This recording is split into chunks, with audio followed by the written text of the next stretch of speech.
السلام علیکم ورحمۃ اللہ وبرکاتہ۔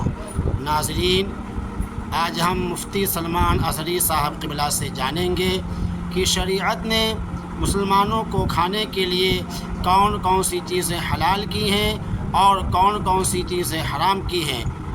آپ بھی دھیان سے اس مسئلے کو سنیے اور حضرت کی باتوں کو سمجھیے اور اس پر عمل کیجیے تاکہ ہم سبھی حرام چیزیں کھانے سے بچ جائیں۔ ایک آیت ہے، اللہ تعالیٰ فرماتا انما حرم علیکم المیتۃ والدم ولحم الخنزیر وما اہل بہ لغیر اللہ۔ 4 چیزوں کے حرام ہونے کا ذکر یہاں پر قرآن میں آیا ہے۔ اللہ فرماتا ہے بے شک اللہ تعالیٰ نے تم پر حرام کیا ہے مردہ کھانا۔ مردہ کھانا اللہ حرام فرمائے۔ مردہ کوئی بھی جانور، وہ چاہے حلال جانوروں میں مرغی ہو، مرغا ہو، بیل، بکری، یہ سب جو بھی ہے، اگر مر گئے تو ان کا کھانا حرام ہے۔ اور خون والدم، اللہ فرماتا ہے خون کا کھانا تمہارے لیے حرام ہے۔ ولحم الخنزیر، اور سور کا گوشت، اس کا کھانا حرام اللہ تعالیٰ نے فرمایا۔ وما اہل بہ لغیر اللہ، اور جو اللہ کے علاوہ کسی دوسرے کے نام پر چھوڑے گئے ہوں، کسی بھی نام پر اللہ کے علاوہ دوسرے نام پر ذبح ہوا ہو، دوسرے کے نام پر چھوڑا گیا ہو، تو ایسا جانور کھانا بھی آپ کے لیے اللہ نے حرام فرمایا۔ 4 چیزوں کا ذکر آیا ہے اور ان کے نقصانات اتنے زیادہ ہیں۔ میں آج سوچا تھا اسی پر آپ کے سامنے گفتگو کروں کہ خنزیر کے گوشت کو حرام کیوں کہا۔ کبھی آپ نے ریسرچ کیا ہو تو معلوم ہوگا خنزیر کے اندر جتنی شہوت ہے وہ دنیا کی سب سے غلیظ، وہ ایسا جانور ہے، غلاظت میں رہتا اور غلاظت کھانا اس کے لیے نارمل چیز، اور جس جانور کو بندہ کھاتا ہے اس کی حرکتیں اس کے اندر آنے لگتی ہیں۔ اسی لیے انگریزوں میں شہوت زیادہ ہے، وہ عیاش اوپن رہنے والے، خنزیر کا اور سور کا گوشت کھانے کی عادت وہاں بہت زیادہ ہے۔ اب مسئلہ ہمارے لیے یہ ہے کہ اللہ تبارک و تعالیٰ نے جن چیزوں کو حرام فرمایا وہ چیزیں دنیا ہمارے سامنے پروس رہی ہے، اور تمہارا بچنا اتنا مشکل ہو گیا ہے۔ میں سوچتا ہوں کبھی کبھار لوگ آج ہلکے میں لیتے ہیں کھانے پینے کی چیزوں کو، جو بھی باہر دکھا اس کو آرڈر کر لیا اور کھا لیا۔ چکن یہ جہاں سے آ رہا ہے، کہاں سے آ رہا ہے تمہیں کچھ پتا؟ مری ہوئی مرغیاں کتنی بیچی جاتی ہیں، یہ تو سب کو پتا بھی ہے۔ مری ہوئی مرغیاں خریدنے والے لوگ موجود ہیں، بیچنے والے لوگ موجود ہیں جنہوں نے ہمیں خود بتایا ہے، اور یہ راستے پر بکنے والی بہت ساری چیزیں ہیں۔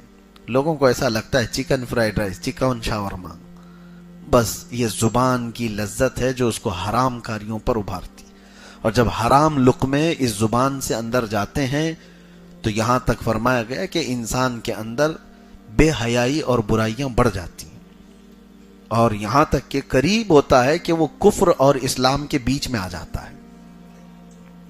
وہ ہر گناہ کو، ہر برائی کو ہلکے میں لینے لگ جاتا ہے۔ کیوں؟ حرام روزی اس کے اندر جا رہی ہے۔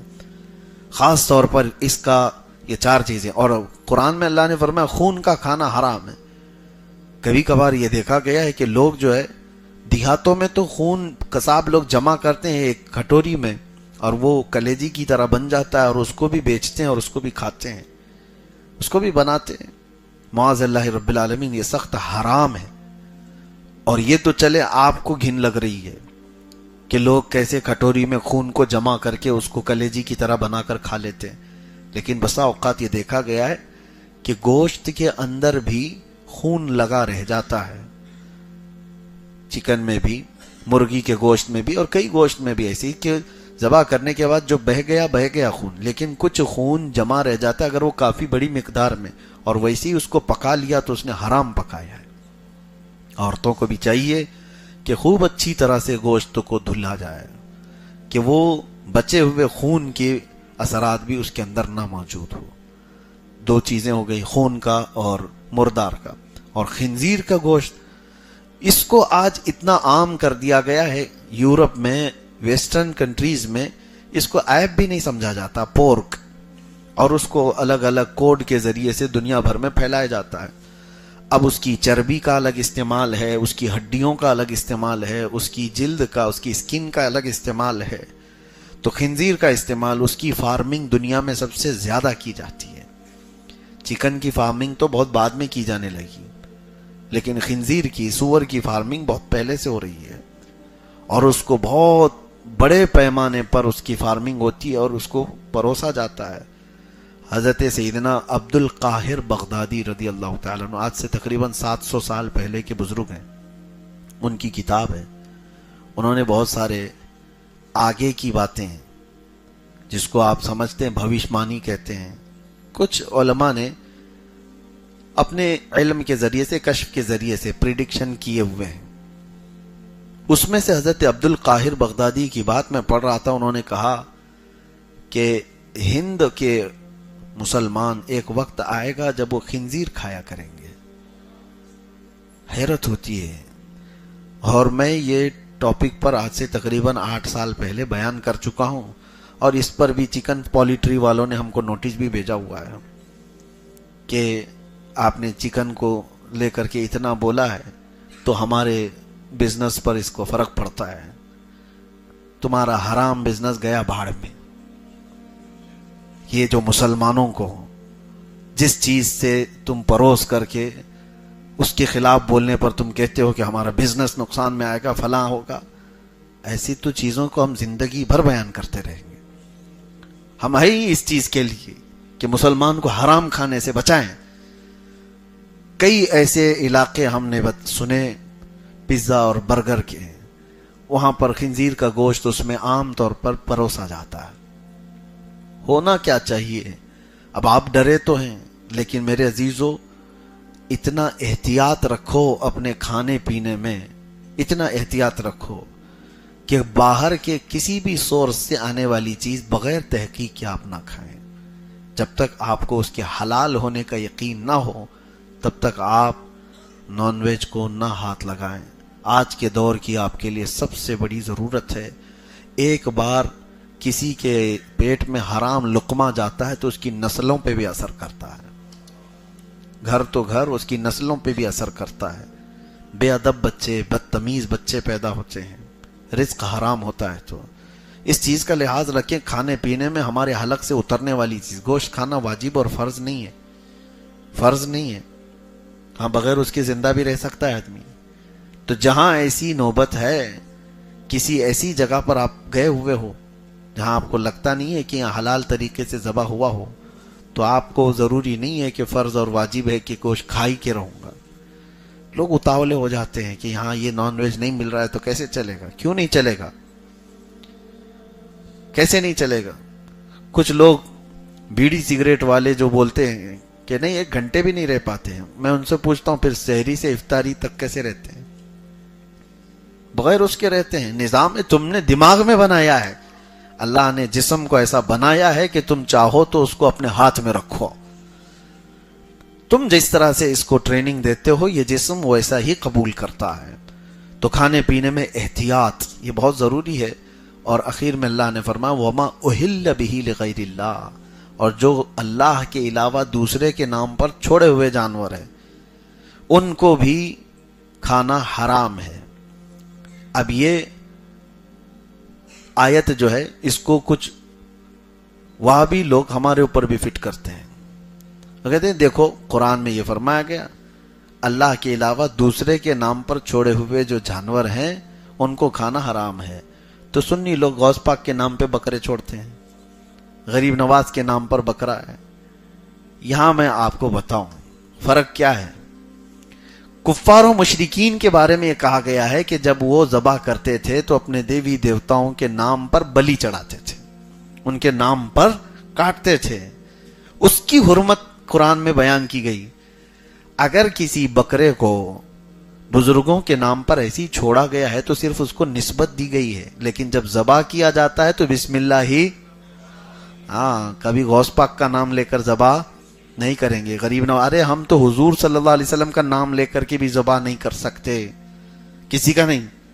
ذبح کرنے کے لیے صرف اور صرف اللہ کا نام. تو آیت میں اللہ نے یہ بیان فرمایا ہے جو اللہ کے علاوہ دوسرے کسی کے نام پر ذبح کیے ہوئے ہوں، حلال کیے گئے ہوں، حلال کر مطلب ذبح کیے گئے ہوں، ان جانوروں کا کھانا حرام ہے. اور بیچارے کچھ لوگوں نے ہمارے اوپر فٹ کیا ہے، غوث پاک کے نام پر یہ لوگ چھوڑے ہوئے ہیں، غریب نواز کے نام پر چھوڑے ہوئے ہیں. ان کو پتہ نہیں ہے یہ خود بھی جو ہے اگر اس طرح سے دیکھا جائے تو بکرے تو بہت سارے لوگوں کے نام پہ چھوڑے ہوئے ہیں. اب مثال کے طور پر کسی نے خرید کر آپ بکرا خرید کر کے لائے تو یہ تو نہیں کہیں گے نا کہ ڈاکٹر کا بکرا ہے، یہ تو کہیں گے یہ تو احمد کا بکرا ہے، زید کا بکرا ہے، خالد کا بکرا ہے.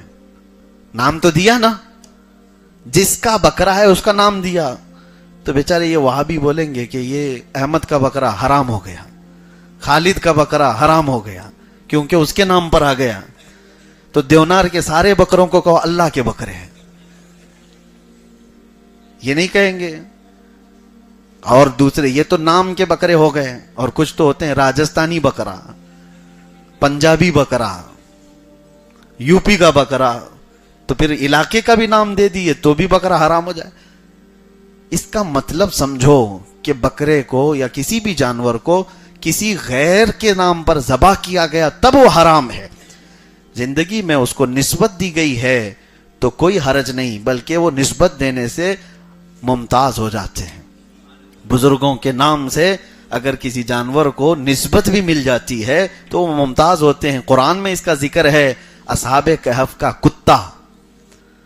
ہاں، اصحاب کہف کا کتا، جو اصحاب کہف کے ساتھ کتا چلتا رہا، ان کے ساتھ غار میں جا کر سویا بھی، حدیث میں ملتا ہے کہ جانوروں کو قیامت کے دن معدوم کر دیا جائے گا، ختم کر دیا جائے گا، لیکن اصحاب کہف کا کتا ان کے ساتھ جنت میں بھی جائے گا.